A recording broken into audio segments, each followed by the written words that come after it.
بسم اللہ والصلاۃ والسلام علی رسول اللہ صلی اللہ علیہ وسلم۔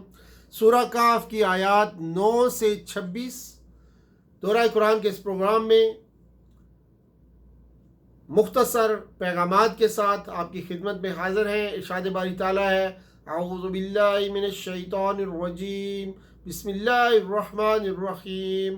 ام حسبت ان اصحاب الكهف والرقیم كانوا من آیاتنا عجبا اذ اوى الفتية الى الكهف فقالوا ربنا آتنا من لدنك رحمة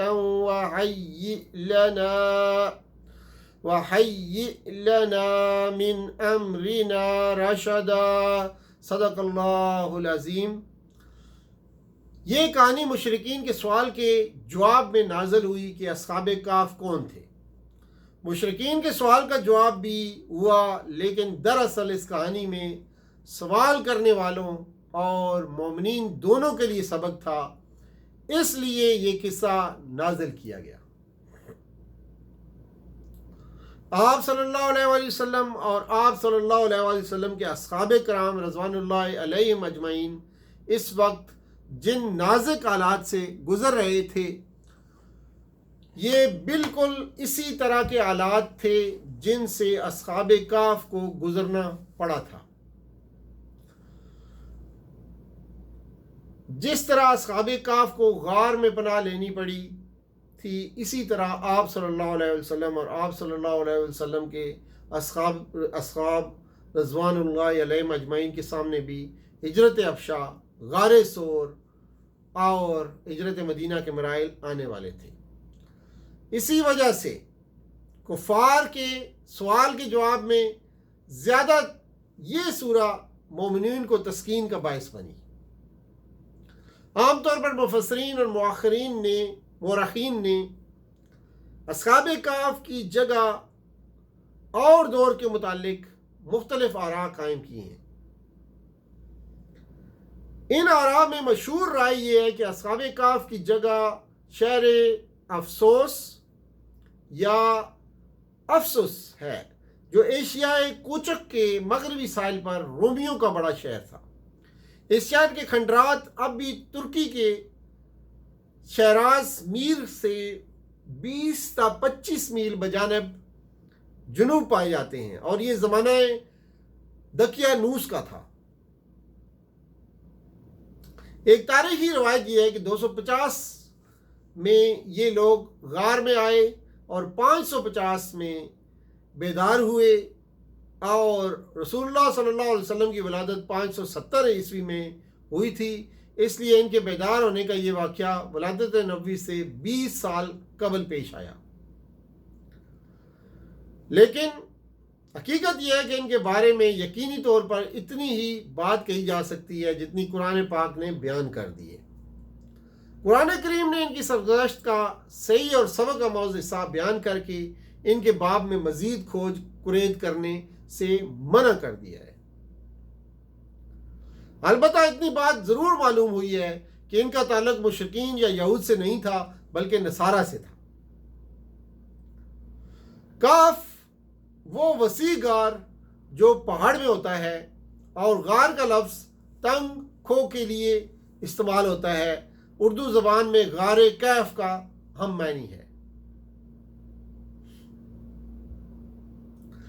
رقیم بمانی مرقوم، یعنی وہ تختی جس پر اصحاب کہف کے نام لکھے ہوئے تھے، اور وہ تختی ان کے غار پر لگائی گئی تھی۔ اس بستی کا نام ہے جہاں یہ نوجوان رہتے تھے۔ اس پہاڑ کا نام ہے جس میں یہ غار واقع ہے، تاکہ دیکھیں کہ ان دونوں گروہوں میں سے کون اپنی مدت قیام کا ٹھیک شمار کرتا ہے۔ اقصا اقصاء مصدر سے اسم تفصیل کا صیغہ ہے، اس کے معنی ہے خوب گننے والا۔ اقصا امدن یعنی امد مدت قیام کو کہتے ہیں۔ امد اور زمان میں فرق یہ ہے کہ امد کا استعمال با اعتبار غایت یعنی کسی چیز کی مدت ختم ہونے کے لحاظ سے ہوتا ہے، اور زمان کا لفظ ابتدا اور غایت دونوں میں عام ہے۔ فتیۃ فتن کی جمع ہے نوجوان۔ جوان کی تعریف یعنی جوان وہ ہے جو کام کرنے سے پہلے دعوے نہیں کرتا اور کام کرنے کے بعد اپنی تعریفیں نہیں کرتا۔ جوان وہ ہے جو کام کرنے سے پہلے دعوے نہیں کرتا اور کام کرنے کے بعد اپنی تعریفیں نہیں کرتا، اس کو جوان کہتے ہیں۔ اور تصویر یہ جو ہے تفسیر مدارک سے لیا گیا ہے جوان کی تعریف۔ شتتا شتن کے معنی ہے دور ہونا۔ شتت کے معنی حق سے انحراف اور دوری ہے۔ بیجا بات، بہتان، جھوٹ، باطل سب اس میں آ جاتے ہیں۔ وَتَرَى الشَّمْسَ إِذَا طَلَعَتْ تَزَاوَرُ عَنْ كَهْفِهِمْ ذَاتَ الْيَمِينِ۔ تزاورن مصدر سے ہے، اس کے اصل معنی ایک دوسرے کی زیارت کرنے اور آمنے سامنے ہونے کے ہیں، لیکن جب اس کے صلہ ان آ جائے یعنی اس کے فوراً بعد ان آ جائے تو اس کے معنی رخ بچانے، بچ کر نکلنے، ہٹ جانے اور منحرف ہو جانے کے ہوتے ہیں۔ معنی اس طرح ہوں گے، اور تو سورج کو دیکھتا جب وہ طلوع ہوتا تو ان کی غار سے دائیں جھک کر جاتا ہے۔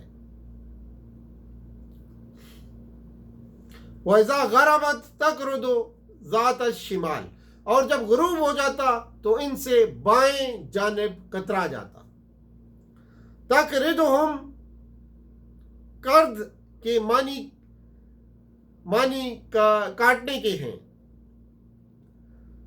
اس جگہ سے ہٹ گیا، گریز کیا۔ فجوتن وہ دو چیزوں کے درمیان کھلی اور وسیع جگہ کو فجوتن کہتے ہیں۔ شگاف مکان کا سین، کشادہ جگہ یعنی وہ اس کے کھلے میدان میں ہیں۔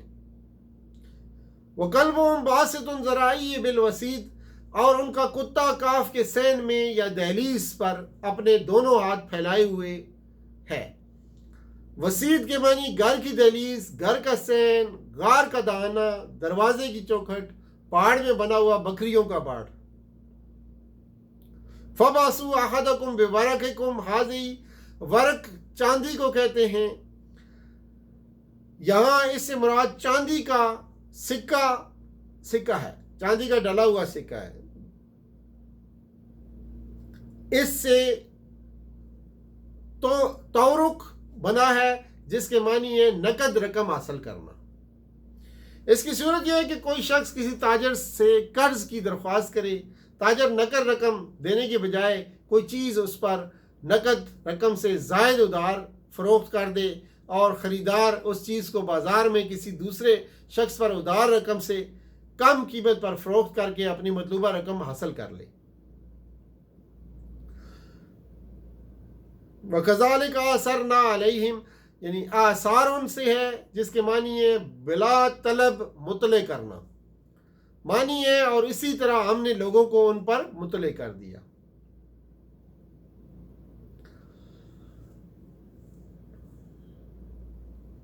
پھر تم سرسری بات سے بڑھ کر ان کی تعداد کے معاملے میں لوگوں سے بحث نہ کرو۔